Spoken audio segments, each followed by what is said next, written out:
मैं फुकरा इंसान का ना बहुत बड़ा फैन हूँ, क्योंकि वो भी घर में छोटे भाई हैं और मैं भी घर में सबसे छोटा हूँ। और जो घर में छोटे होते हैं ना, उनकी आधी जिंदगी दरवाजा खोलने, दरवाजा बंद करने, पानी पिलाने, रिश्तेदारों को स्टेशन छोड़ने, इसी में निकल जाती है।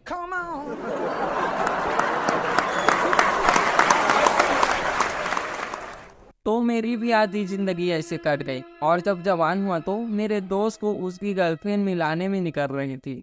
और यार कभी कभी तो जेट वाली फीलिंग आ जाती थी जब दोस्त अपनी गर्लफ्रेंड से मिलाए और उसकी गर्लफ्रेंड शर्मा के बोले नमस्ते छी। पर मेरी कोई गर्लफ्रेंड नहीं थी, बस मेरा मोबाइल ही सहारा था। पर घर वाले उससे शाम को रिश्तेदारों को कॉल करते थे और बहुत टाइम तक बात करते थे, तो मैं उनके आगे पीछे घूमता रहता था। आप लोग भी घूमते रहते होंगे।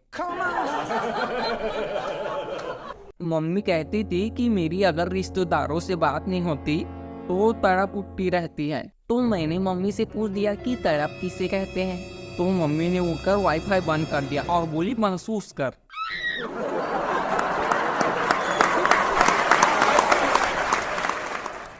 तो मेरी ऐसी बोरिंग लाइफ चल रही थी, लेकिन मैं सोचता था कि काश मेरी भी कोई ये होती।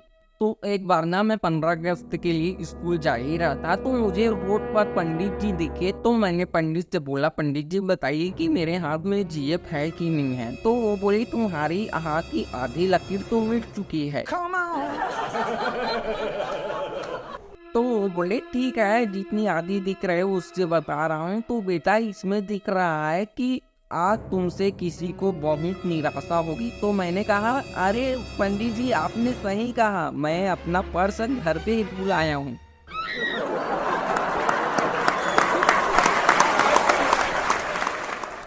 अच्छा, अगस्त से याद आया, सीमा और अंशु के चक्कर में अब 2000 रुपये की नोट को मत भूल जाना। अगस्त जाने वाला है, सोचा याद दिला दूं।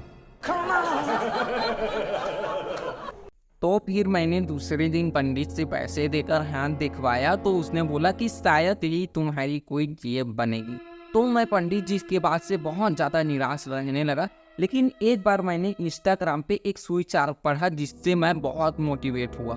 उसमें लिखा था कि मैंने हमेशा अत्याचारियों का डट कर मुकाबला किया है। हथियार कितना ही बड़ा हो, मैंने कभी हार नहीं मानी। अकेली ही 4-4 से भिड़ जाती थी।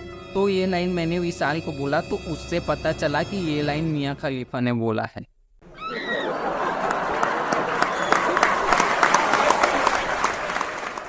मेरे दोस्त विशाल की जीएफ थी, लेकिन वो अपने जीएफ से शादी नहीं करना चाहता था, तो इसे लेकर उसकी जीएफ हमेशा झगड़ा होती रहती थी। उसकी जीएफ बोलती थी जब मुझसे शादी ही नहीं करना था तो स्कूल में मुझसे पेन क्यों मांगा।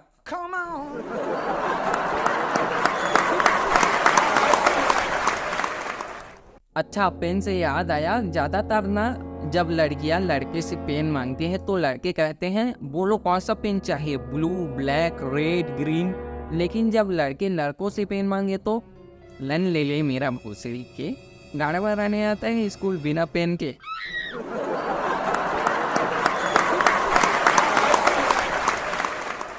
एक बार ना क्लास में एक लड़की मुझे मुड़ कर देख रही थी, मैं भी उसे मुड़ कर देख रहा था। वो मुझे मुड़ कर देख रही थी, मैं मुझसे मुड़ कर देख रहा था। वो मुझे, मैं उसे, क्योंकि एग्जाम में हम दोनों को कुछ नहीं आता था।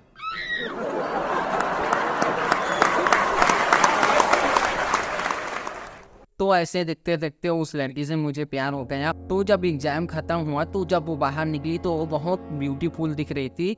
तो मैं उससे बोला तेरी ये सुंदर शकल तीर से मेरा दिल भेद गई। मैंने पूछा तुम्हारे दिल का रास्ता कहाँ है। वो हवास की पुजारन टांगे फैला के लेट गए।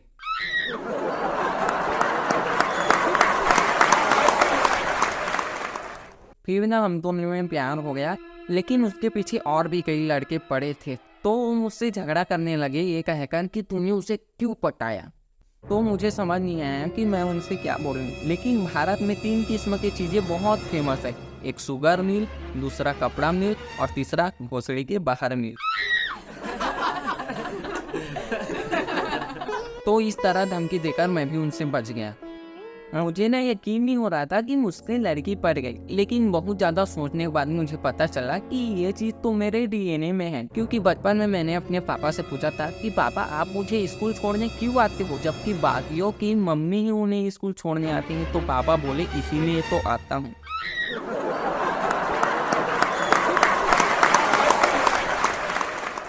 तो ऐसे ही ना हमारा रिलेशनशिप चल रहा था। फिर हम कॉलेज में आ गए। तो एक बात बताऊं, जब लड़कियां स्कूल में होती है तो बहुत सीधी सादी होती है, बहुत सिंपल कपड़े पहनती है, लेकिन कॉलेज जाते ही ना बहुत छोटे छोटे कपड़े पहनने लगती है। उन्हें देखकर भी बूढ़ा मच्छर जवान मच्छर से कहता होगा, बेटा तुम क्या जानो स्ट्रगल क्या होता है, हमारे जमाने में औरतों को काटने के लिए जगह कहाँ मिलती थी।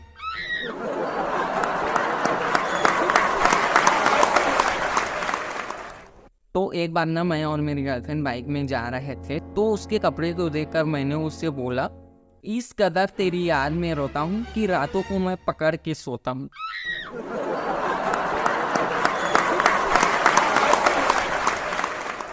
तो उसने कहा तो ठीक है, घर आके मेरे पापा से हाथ मांग लो। तो फिर मैं उसे अगले दिन बोला कि मैं तुम्हारे घर आया था और मुझे नहीं लगता कि हमारी शादी हो गई। वो बोली क्यों, पापा से नहीं लेते क्या? मैं बोला नहीं, तुम्हारी बहन से मिला था। पापा ने तो हाँ कर दिया तुम्हारे। फिर हमारी ना शादी हुई, और शादी में मैंने एक चीज बहुत नोटिस किया कि पति पत्नी के बीच झगड़ा होने की असली वजह पंडित होता है, क्योंकि उसी ने आग में घी डालने का काम किया होता है।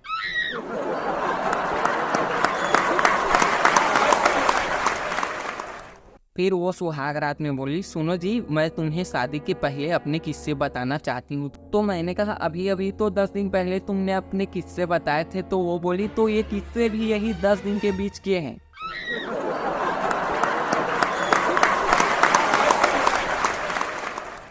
फिर मैं उससे बोला, देखो अब हमारी शादी हो गई है, अब से मेरी हर चीज तुम्हारी और तुम्हारी हर चीज मेरी। तो वो बोली अच्छा तो प्लास्टिक का लंच थोड़ा आराम से लेना, वरना तुम्हारी गांड फट जाएगी।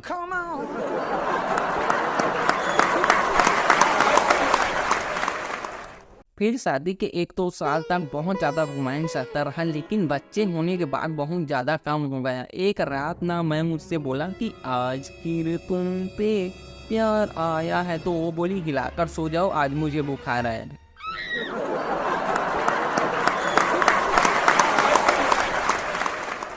तो मैंने सोचा दिन को कर लेंगे, लेकिन दिन में ना टमाटर खत्म हो गया। तो मेरी बीवी ने कहा पास में रामू जी का खेत है, वहाँ से टमाटर लेकर आओ। तो मैं गया रामू के पास टमाटर लेने। तो मैंने देखा रामू के ना बहुत लाल लाल टमाटर थे।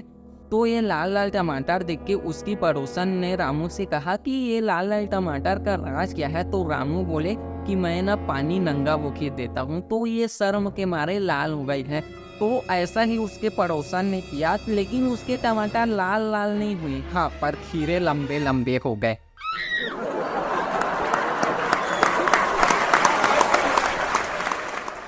तो मैं ना रोज उनके खीरे लेने जाता था और उन्हें घूर घूर कर देखता था। तो मेरी पत्नी ने एक दिन कहा, आपको शर्म नहीं आती, किसी दूसरी औरत को घूर घूर के देखते हो, अब आप शादीशुदा हो। तो मैंने कहा ऐसा कहाँ पर लिखा है कि आप उपवास हो तो आप खाने की मेन्यू भी नहीं देख सकते।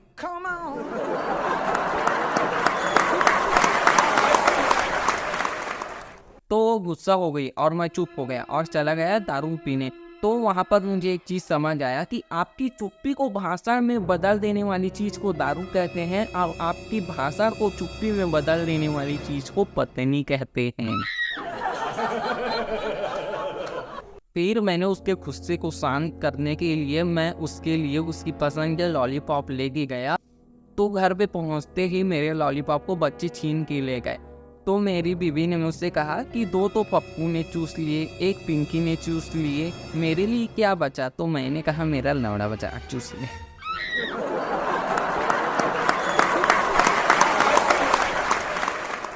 तो इस तरह अब हमारा जीवन चल रहा है।